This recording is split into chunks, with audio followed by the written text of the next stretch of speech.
করে যদি আমরা ওই বিশাল ময়দানে লক্ষ লক্ষ মানুষ জমায়েত হয়ে একবার যদি দাঁড়াইয়া মুস্তাফা জানের রহমতে বলতে পারি, একবার যদি দাঁড়াইয়া ইয়া নবী সালামু আলাইকা বলতে পারি, বাংলাদেশের চিত্র পাল্টে যাবে।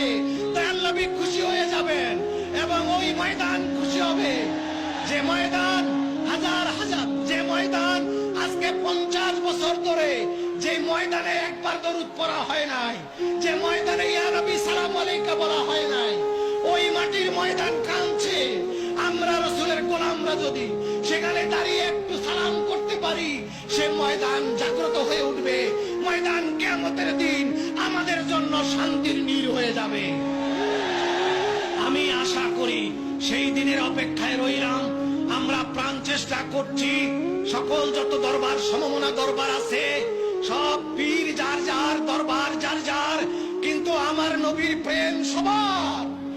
সব নবী প্রেমিক একত্রিত হয়ে অন্তত একটা, দুইটা, তিনটা দিনের জন্য বাংলার 15 কোটি মানুষকে যেন দেখাতে পারি যে আমরা সুন্নিরাও একত্র হয়েছি। আমি আশা করি বিদেশ থেকে জমাত আসা লাগবে না। আমার চিটাগং আর ঢাকার মানুষ যদি খালি একখানে হয়, ওই রকম টঙ্গীর ইস্তেমা 2-3টা হয়ে যাবে। হবে কিনা বলো? সুতরাং আগামী দিন আমি চেষ্টা করব সকলের হাতে পায়ে ধরে প্রত্যেক দরবারে দরবারে যাব।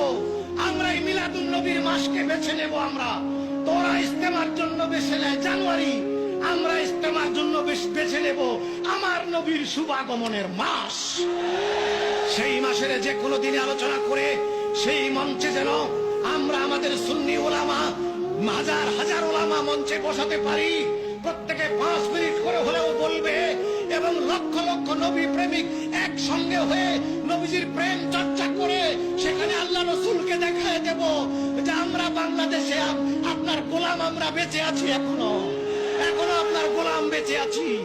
এই একটা দাবি